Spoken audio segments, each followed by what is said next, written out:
당신, 나를 용서할 수 있겠어요? 치매에 걸린 아내가 남편에게 마지막으로 남긴 말. 75세 박철수 할아버지는 그 말의 의미를 몰랐습니다. 아내를 요양원에 보낸 그날, 그는 집에서 우연히 낡은 상자를 발견했습니다. 그 안에는 50년간 숨겨진 충격적인 비밀이 담겨 있었습니다.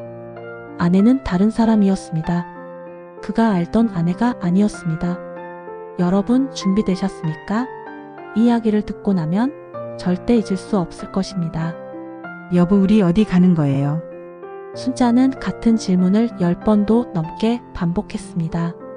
3년 전 치매 진단을 받은 후 순자는 점점 무너져 갔습니다. 이상한 점이 있었습니다. 최근 일은 전부 까먹었지만 50년 전 일은 생생했습니다. 1975년 그때 내가 미안해, 정말 미안해. 철수가 물었습니다. 뭐가 미안한데? 하지만 순자는 눈물만 흘렸습니다. 햇살 좋은 요양원에 도착했습니다. 순자를 방으로 안내하는 동안 순자는 계속 중얼거렸습니다. 상자를 찾으면 안 돼. 절대 열어보면 안 돼. 철수가 물었습니다. 무슨 상자? 순자는 철수의 손을 꽉 잡았습니다. 놀랄 만큼 강한 힘이었습니다. 당신, 나를 용서할 수 있겠어요? 무슨 소리야? 나는 평생 거짓말을 했어요. 우리 딸, 미안해. 내가 버린 딸. 철수는 얼어붙었습니다. 뭐라고? 하지만 그 순간 순자의 정신이 흐려졌습니다. 철수는 혼란스러웠습니다. 다른 딸? 버린 딸? 대체 무슨 소리지? 다음 날 철수는 집 안을 뒤지기 시작했습니다. 마지막으로 다락방으로 올라갔습니다. 구석에 낡은 나무 상자가 있었습니다. 자물쇠가 채워져 있었습니다. 철수는 망치로 자물쇠를 부쉈습니다. 안에는 공책 여러 권, 사진들, 편지 봉투들, 그리고 출생증명서 한 장. 아기 이름 김치은, 생년월일 1975년 3월 15일, 어머니 김순자, 아버지 미상. 철수의 머릿속이 새하얗게 변했습니다. 1975년 3월. 그때는 우리가 결혼하기 3개월 전인데. 그는 공책을 펼쳤습니다. 1975년 3월 15일. 오늘 나는 세상에서 가장 죄 많은 여자가 되었다. 1974년 겨울 나는 서울에서 타자수로 일하고 있었다.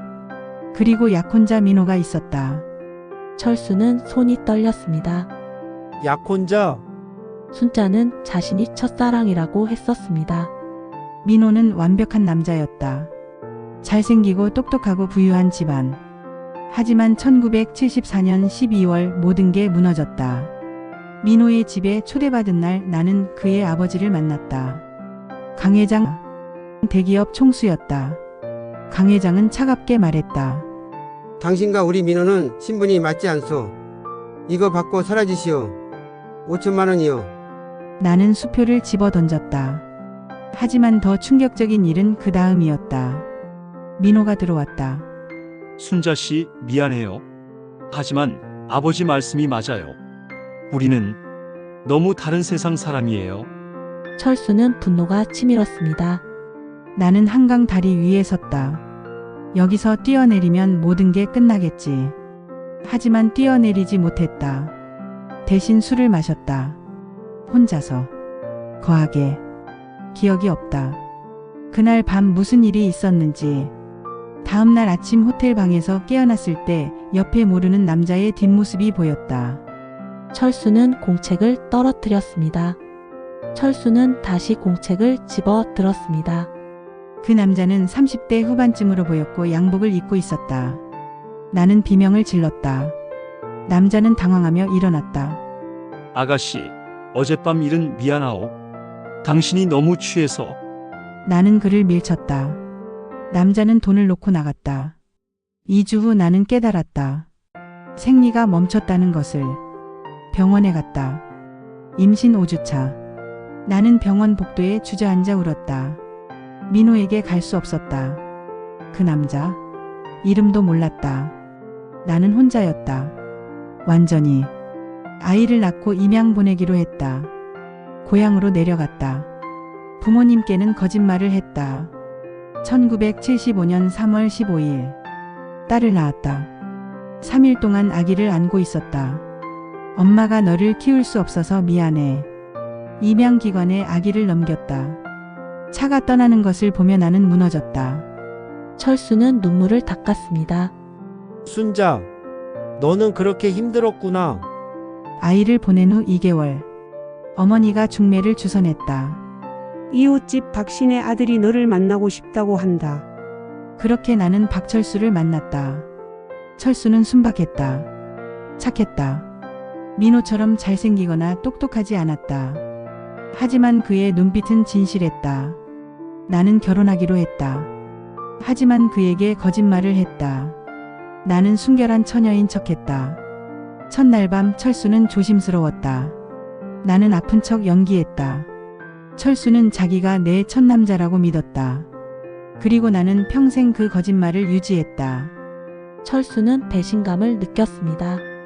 50년간 속아 살았던 것입니다. 하지만 동시에 순자의 아픔도 느껴졌습니다.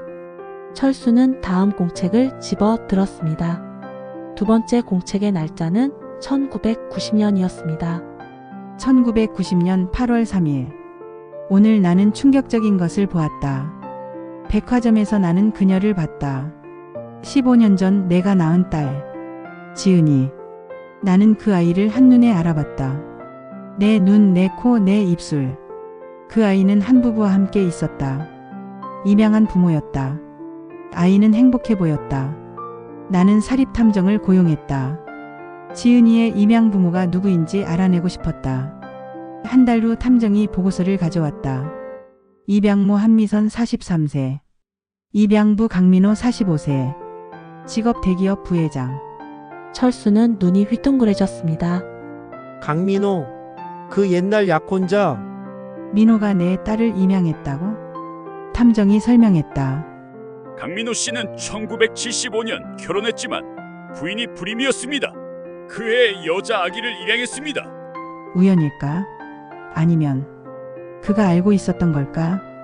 철수는 숨을 죽였습니다. 나는 미선에게 편지를 보냈다. 익명으로. 2주 후 답장이 왔다. 철수는 공책에 끼워진 편지를 꺼냈습니다. 편지 내용. 김순자 씨에게. 네, 당신이 누군지 압니다. 저는 1975년 3월 15일 입양기관에서 당신을 봤습니다. 저도 고아였습니다. 어릴 때 버려진 아이. 그날 저는 당신의 아기를 봤습니다. 너무나 예쁜 아기였어요. 그때 제 앞에 한 남자가 나타났습니다. 강민호. 그는 저에게 말했습니다. 저 아기를 입양하고 싶습니다. 하지만 저는 독신이라 입양할 수 없습니다. 당신과 위장 결혼을 해서 저 아기를 입양할 수 있을까요? 저는 놀랐습니다. 하지만 그의 눈빛은 진지했습니다. 저는 저 아기의 친부입니다. 철수는 편지를 떨어뜨렸습니다. 뭐라고? 민호는 말했습니다. 1974년 12월 호텔에서 취한 여자를 도와준 적이 있습니다. 그 여자는 제 옛날 약혼자였습니다. 저는 그녀를 호텔 방에 눕혔습니다. 하지만 실수가 있었습니다. 그날 밤 저도 술에 취해 있었습니다. 다음 날 아침 정신을 차렸을 때 저는 엄청난 죄책감을 느꼈습니다. 몇 달 후 우연히 들었습니다. 순자 씨가 고향으로 내려가 아이를 낳았다고. 저는 충격을 받았습니다. 그 아이가 제 딸일 수도 있다고 생각했습니다. 그래서 저는 결심했습니다. 그 아이를 찾아서 제가 키우겠다고.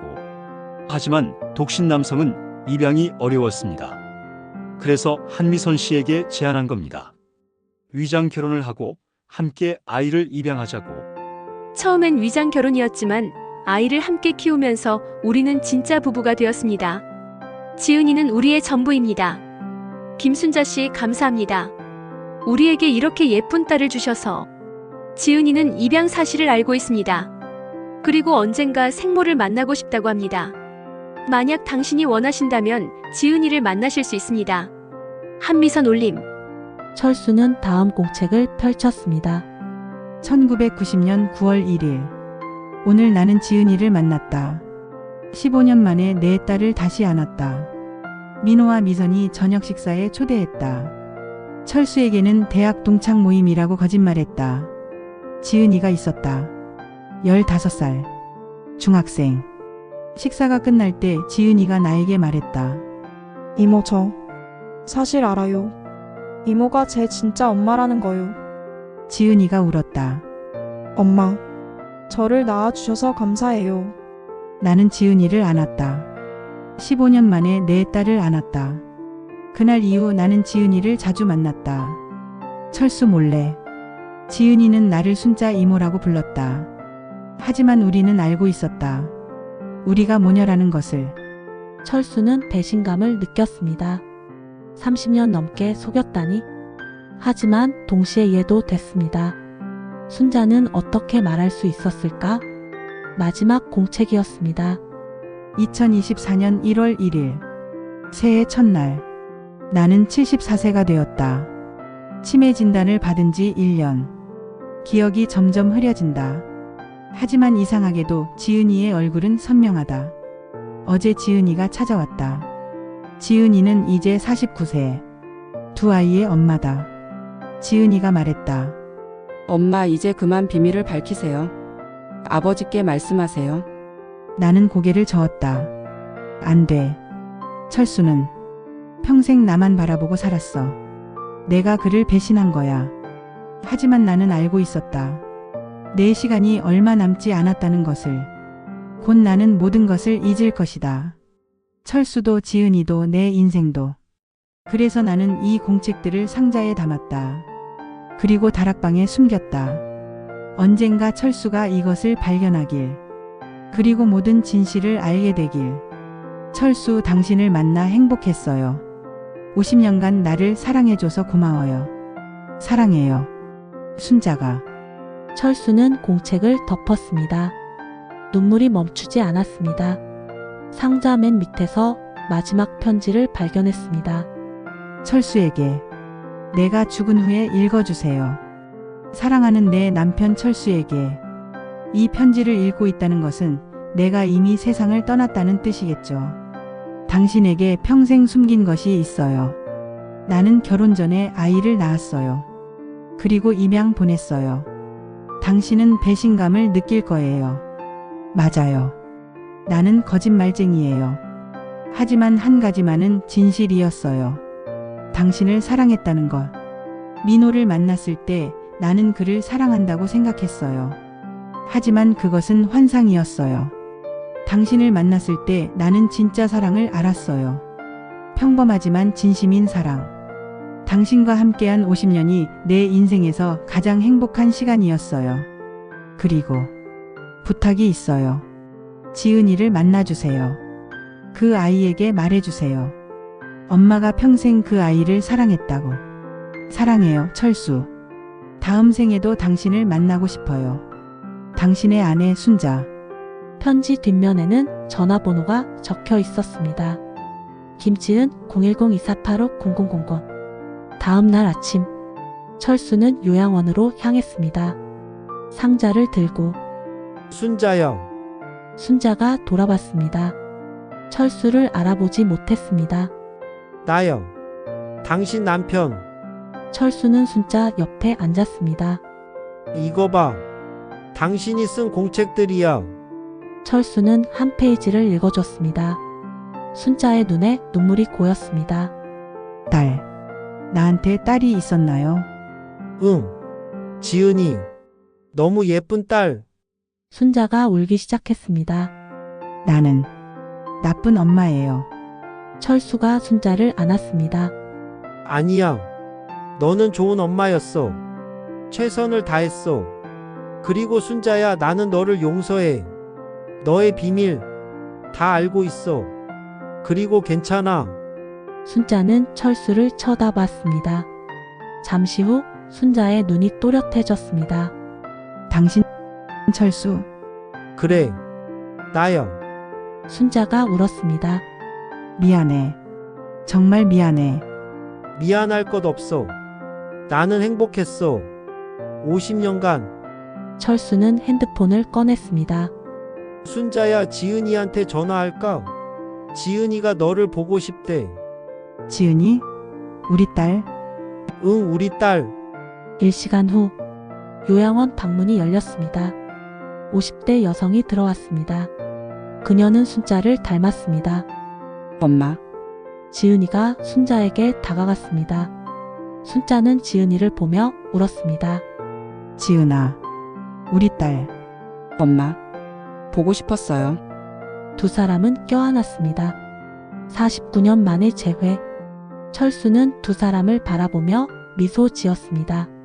창밖으로 봄 햇살이 들어왔습니다. 따뜻했습니다. 그 후 6개월, 순자의 치매는 더 진행되었습니다. 하지만 지은이의 얼굴만큼은 절대 잊지 않았습니다. 매주 지은이가 방문했습니다. 철수와 함께 그들은 가족이 되었습니다. 어느 날 순자가 철수에게 말했습니다. 당신 나한테 화 안 나요? 왜? 내가 비밀을 숨겼잖아요. 철수는 순자의 손을 잡았습니다. 순자야, 인생은 완벽하지 않아. 너도 완벽하지 않고 나도 완벽하지 않아. 하지만 우리는 최선을 다했어. 그걸로 충분해. 순자가 미소 지었습니다. 고마워요. 당신을 만나서. 나도 고마워. 너를 만나서.